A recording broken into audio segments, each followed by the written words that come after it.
Wala nang sanay ah.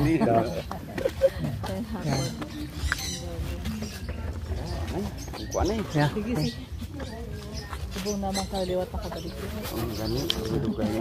Si pastor dito gani mo kay balik sa gani. Daw last mga ano dito kay DTV no. Oo.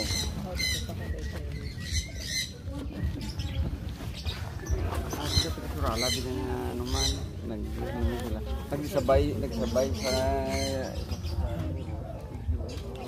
kay alin dito sa ilagid nga no na ano mo sa kanan niya.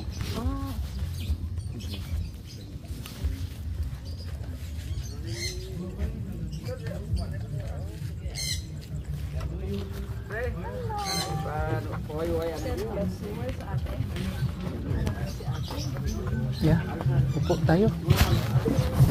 Be. Naisip ko na kay ano siya. Ang frozen to isa.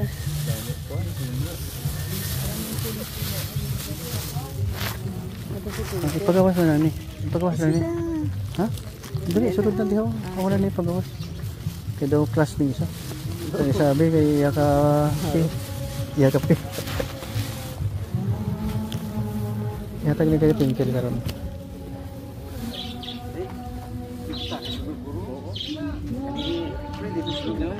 Iya, pwede man din.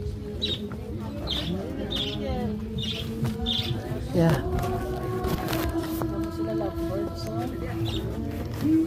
Basta umano.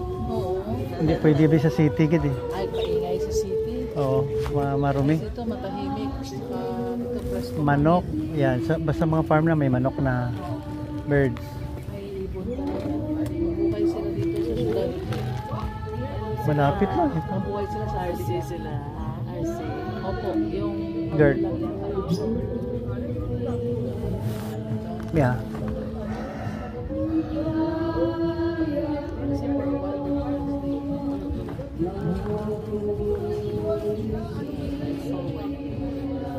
Cancer no? Ay. Parang nag-girl.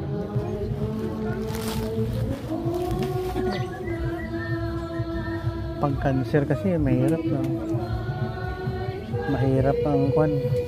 Pag hindi siya nagkaroon ng early detection,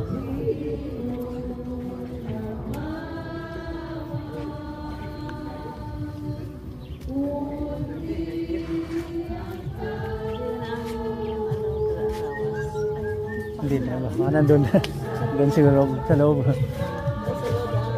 nasa loob yung kanyang coffee. Nasa loob yung kanyang coffee. Wala. Si yung asawa si Don nandoon na pinuntahan ko lang. Nasa ng coffee. Andun siguro siya. Baka nandun. Baka nandun.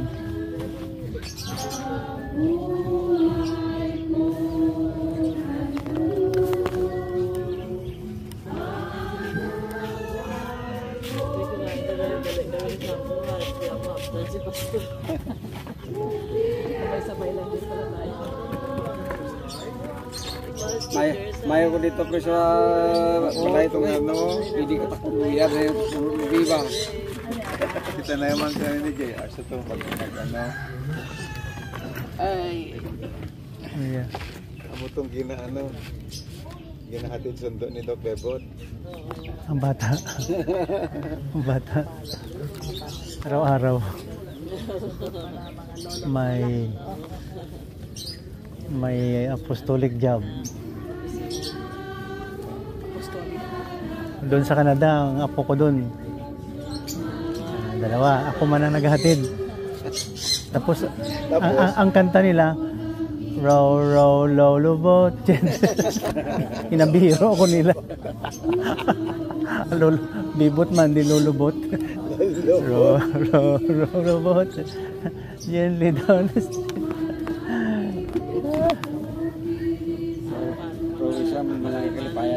Mga po. Ako kay vlogger ko, gina-express ko ang may feeling na happy talaga nagsiserve sa mga apo. Ginakuan ko talaga, gina-broadcast ko. Tapos i-associate ko sa peace and order. O, diba? Gina-reflect ko lang. katuwaan. Tagal na ako hindi nag-ano eh. Magpo-post eh. Ito mag-post para sa election. Wala masyado ako sa election. Doon ako sa likod. Behind the scene lang ko. Pero ano, yung responsibility ng Christian sa gobyerno yun yung iaano ko para so hindi naman lahat ng mga nakaupo gusto natin pero tama. Ang gobyerno kasi na-institute ng Lord so doon talaga tayo sa Nandyan din ako sa likod, nag-a-advise. Doon may ginawa akong group chat, puro politician. Nag-reply sila doon. Wala man akong time magipagharap sa kanila. Ngayon, wala pa akong nabisita kahit isa. Hirap kasi mag-engage sa kanila. Kasi may Christian ka, ang values mo iba eh. Ang politician, iba din. Iba. Sa bayan ng politician. Kahit sabihin mo, ang kandidato Christian, sandali, baka ng history nito. Politics eh. Doon na lang tayo. Righteousness. Righteousness lang palagi. Pero hindi mo na maintindihan ganyan ano. Dirty politics. Magkita lang tapon. Sa Lamsugod. Ato si PC, ato lang kamo sa kasi mo toy balo sa ako. Kay kamalo ka adlaw-adlaw sa Pugon niya gihapon mo sa Lamsugod, pugon niya gihapon dito, pangitaon. pugon niya. Mo ba pugon? Anak ka ni Alon? Oo. Ang magulang Ako abot lang laki ni Alon. Kagamay. Nangutan na to akong bata. Asa daw mga pugon niya? Lula na nila magan. Kaya akong batang agot. Naguro may asawa. Ay. Tara kay ko, tara ko. Alam mo sakyan? Ara tong kuan bunggo. Okay. Kay kami muna ko kay nag-service diri. Silingan ni gadi ni. Tagalam sugod yung bayi. Oo. Magulang ko ang bayi, may. Magulang na ko. Kaya iya sila asawa anak ni Manny Junior. Bali ang asawa ko anak ni Manny Junior. Agot ni Ugangan Junior. Ito nakita na mo bro. Mo to ya. Ano ba? Ako sa lakot ya ako gitara tayo kay Mori sa mi. Oo, sige, okay. May kinakaari mo no? Oo. Kaya kami kung magkato di si Ugangan kamo kay magkilalay sa tong anak ni mo nga kung banan ni kuan ba. Oo, na may daguro diri nga asawa sa akong bata rin nagkanta na igit sila kay magkilalay ni man. Papa nagupira pa si kuan eh. Nagupira pa wala pa. Oo, sa. Ang asawa na. Partner si Ma'am Tess na Fernandez man. So kay Maymay, nauna atong mga kaupod nila dito sa Suralak at sa karon naman ang aton nga church man gihapon nga ginanamon sa Marbel sa may Amuraw subdivision nga ginapangunahan sa amon nga pastor nga si Pastor Ferdinand Fernandez.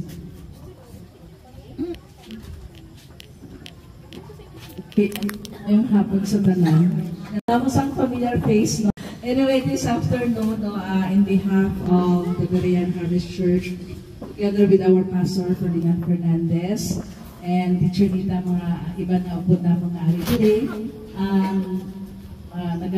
nandito po kami para mag-share ng salita ng Panginoon because we believe every time these things happen, no, hindi niya siya simple nga hindi dali mag-comfort, no? Until tayo mismo naka-experience sa mga pangyayari ganito. And we believe the Word of God is more than enough para ma-comfort kita, no? Ang pulong sa Ginoo ang pinaka-the best nga makahatag sa comfort sa aton. So this time, hangyo ko ang tanan, matindog kita. Let us open this gathering with a prayer. Let us all pray. Yes, God, this afternoon we lift up your name. We thank you, we give you honor, O God, because amidst all these things, we know and we believe that you are still in control. Salamat po, Panginoon, because you are the only one who can give us comfort. You are the only one who can give us peace, joy amidst all these things, O Lord God.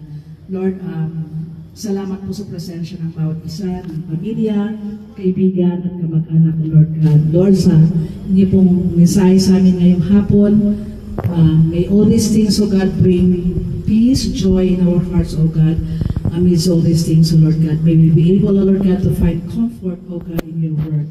Because indeed, in your presence, O God, there is peace and there is joy, O Lord God. We commit everything to you, Lord God. This we all pray in the name of the Father, and of the Son, and of the Holy Spirit. Amen. Anak, and of course sa pamilya, nila Maymay, ng Daguro. For us mga pastors po, ito po yung isa sa mga pinakamahirap na mga services na pinupuntahan namin. Kasi alam namin na wala pong salita ang tao na pwedeng mag-comfort or pwedeng matanggal ng sakit na nararamdaman ng isang kayuhan ng mahal sa buhay. As great peace in the midst of our challenges. Nangangako siya na bibigyan niya tayo ng peace of mind. Nangangako siya na bibigyan niya, nag-promise siya na maghatag siya sa makahilway sa nagipusuon. And that is something that this world cannot give us. Maniwala tayo. Hindi ko alam kung paano kikilos ang Panginoon sa inyo. Pero alam ko, may mga pagkakataon na gulong-gulo ang isip ko, bigat-bigat na nararamdaman ko. But when I go to the Lord, when I put my trust in the Lord, miraculously, God has a way of just giving me peace in my heart. Magtiwala po tayo. Yan po yung unang pangako ng Panginoon. And it brings comfort to all of us. Sabi niya sa verse 2, in my Father's house are many rooms. If it were not so, would I have told you that I go to prepare a place for you? In verse 3, and if I go and prepare a place for you, I will come again and will take you to myself, that where I am, you may also be. So, sabi niya, pangatlo, a very comforting truth is that Jesus is also promising us His very presence. Hinihintay ko kayo doon. I want to see you. I want you to be with me in eternity.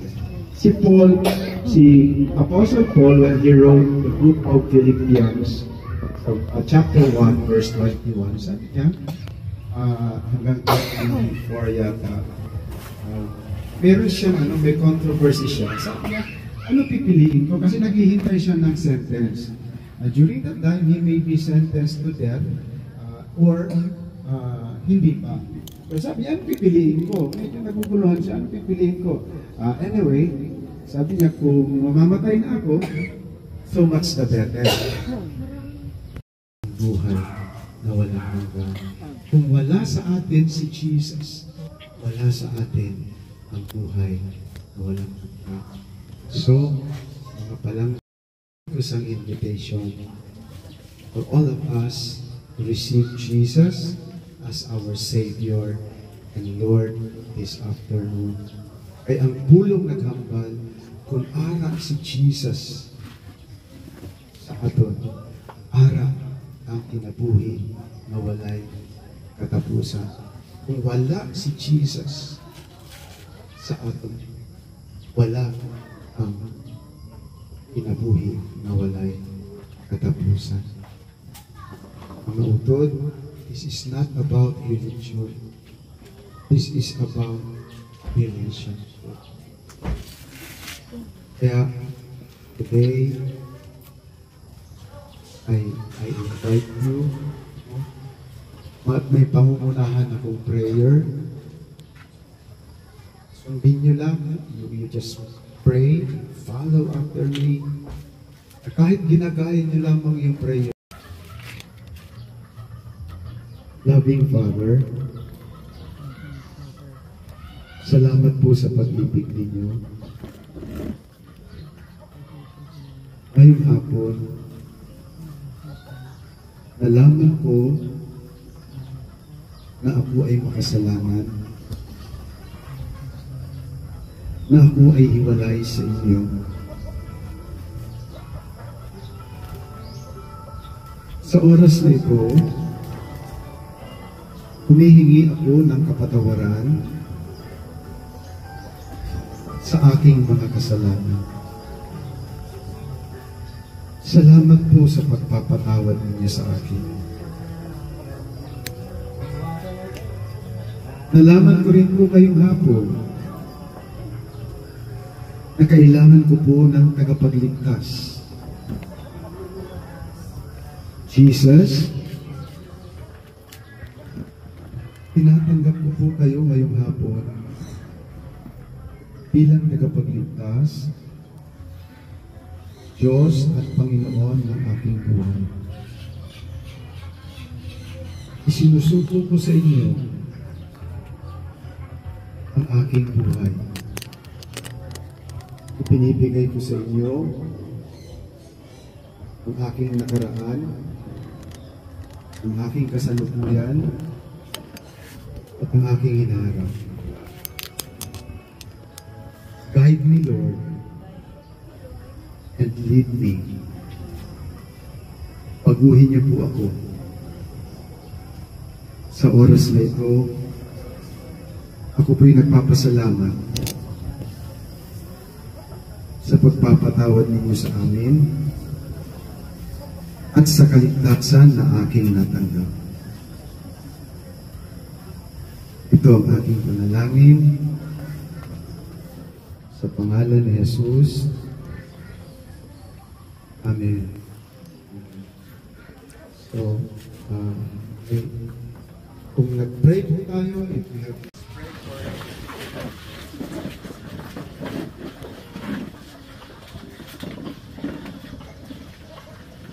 Panginoon, we come to you, Lord, and we come to you, Lord, and two kids. Panginoon, hindi namin maarok, hindi namin alam, nararamdaman, ano po ang nararamdaman nila ngayon. Lord God, thank you sapagkat kayo po ang Diyos na tumanas ng matinding hirap, tumanas ng sakit ng puso, sakit ng loob. And you understand, Lord, ano po ang nararamdaman itong mga anak nila, Panginoon. Today, Father, I pray for your comfort. I pray, Lord, for your embrace. I pray, Lord God, for your assurance. You're in control, Lord God, of them, Lord God. Lord, thank you for the life of my mind. Thank you, Lord God, because I know, Lord, that, Lord, nasa inyo na po siya ngayon. No more pain, no more sorrow, no more painful flesh. Thank you for her life. Thank you, Lord God, for the memories. Thank you, Lord God, for the love.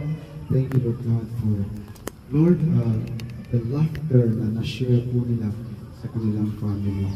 And Lord God, today I pray that you will just continue, Lord God, to guide and lead them, Lord God, Lord, sa pagtataguyod ng kanyang pamilya, Panginoon.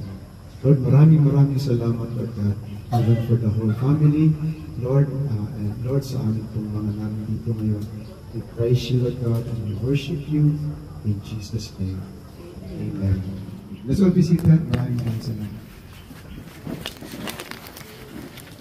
Of fellowship that you have given us, Lord God, na kahit sa maikling panahon, oh God, we were able to share your word, oh God. We were able to give comfort, oh God, by sharing your word, especially to the family, oh God. Lord, salamat sa presensya ng bawat isa. We may not know the concern of each one, oh God, but Father, we know that you're reaching out to them, Lord God. We know you're able to bring comfort, peace, and joy to their hearts, oh God. Salamat po, Panginoon, for how you're going to meet the family of Don, oh Lord God. Kayo na po ang tatayong God, at the same time, ang pamilya ni Brother, Lord God, at the presence, Lord God, kasama po ng kanya pong pamilya dito po, Lord God. Lord, salamat po sa pagmamahal, pag-iingat, Lord God, na na-share ni Maymay sa kanyang pamilya. Salamat po, Lord God, sa kanyang buhay, Panginoon. Tunay po, Panginoon, siya po ay kasama ninyo, Lord God, and in your presence, there is no more pain, there is no more sorrow, O God. Salamat po sa presensya ng bawat isa, Lord God. It is committed the rest of the night. Please we all pray in the name of the Father, and of the Son, and of the Holy Spirit. Amen. Tapos na po yung service. All this in time. Kamu nga mga hinaplos namon, kamu nga mga kaapuhan namon, kamu nga mga utod namon, no? Gusto mo namon nga kung ano ang amon nga nabatsyagan karon, amo manatani ang inyong nga mabatsyagan man. So be with Jesus always, no? Tunyugin si Jesus Christ sa tanan nga ginahimo ninyo. Kay wala ang isang imposible sa iya. Namo ihapon kita mga problems na gina-encounter, namo trials na nagakaabot. Pero kung upod na si Jesus Christ, pinaka-problem, makaya natin, tuwag arat siya. No, siya ang nagabuling sa aton. Kaya ni, ang ginapangabay namon sa inyo, yung mga kaapuhan namon, mga kahinaplusan, no, daskin ining mga kabataan na gamay subong, no, ang ang amon nga desire man sa amon nga heart, na kung tani, no, nga, kung madula man kita sa kalibutan, aragin si Jesus sa aton nga kabuhi nga siya sa aton nga heart. So, amon na, ang amon din nga ginapangabay. So, thank you sa inyo. Wala man kami sa problem sa inyo. Noong nakasubok kita kay wala na si Maymay, hindi ka na siya makita. Pero nalipay man kita sa inyo nga naabutan. Kay balo ko nga nalipay man si Maymay.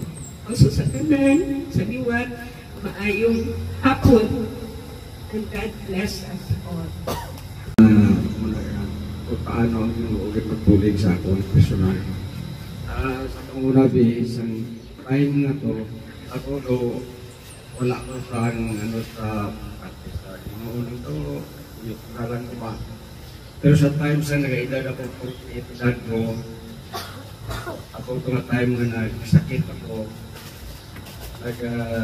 muna nga, harap sa Dr. Martinez Bong, ano kinayan, siya ang nagtaning sa ako sa patay.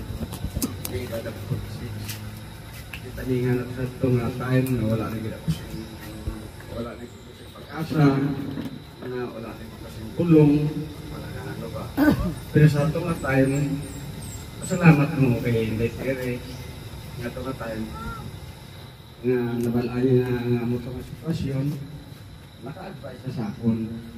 Na George, na-atag naman sa ano sa imo, ang kulong, na ano ang kamanasang doktor, sili niya, ang ako malang malaygay sa imo, at siya ang imo nga bulong ang ginatag.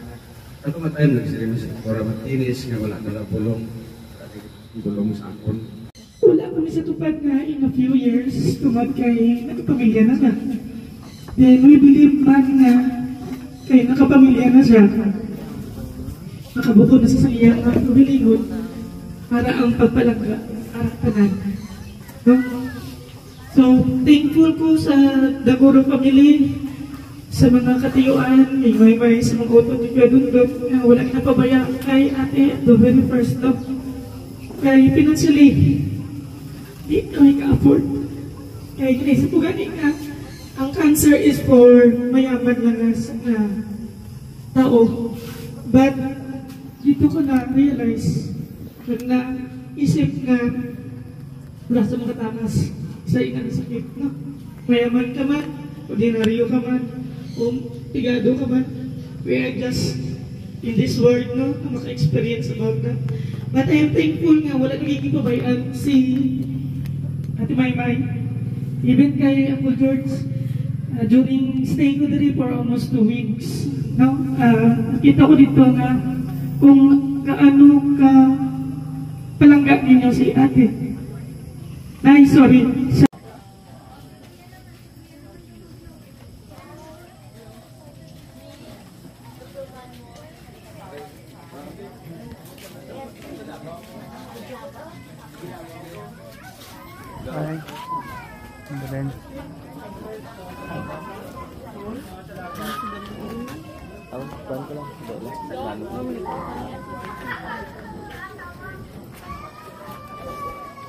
Anak naman siyempre tao siya.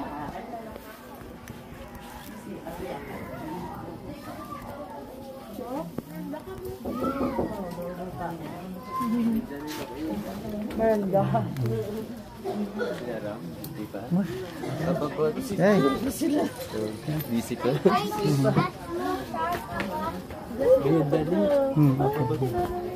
Okay. Taylor.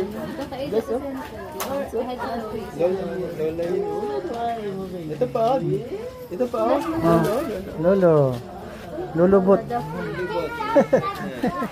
Papa Bot. Mama Ace. God bless you. Cute, cute. Baby, dalawang baby niyo. Ito.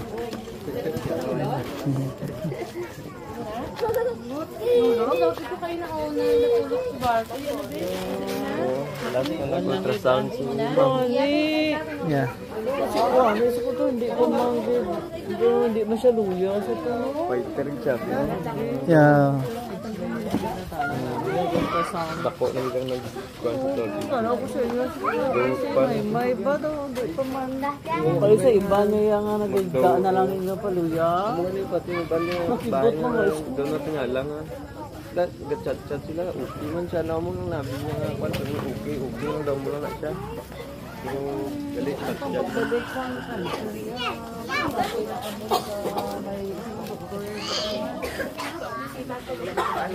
lang country. Yeah. Galit ka sila mo Yeah.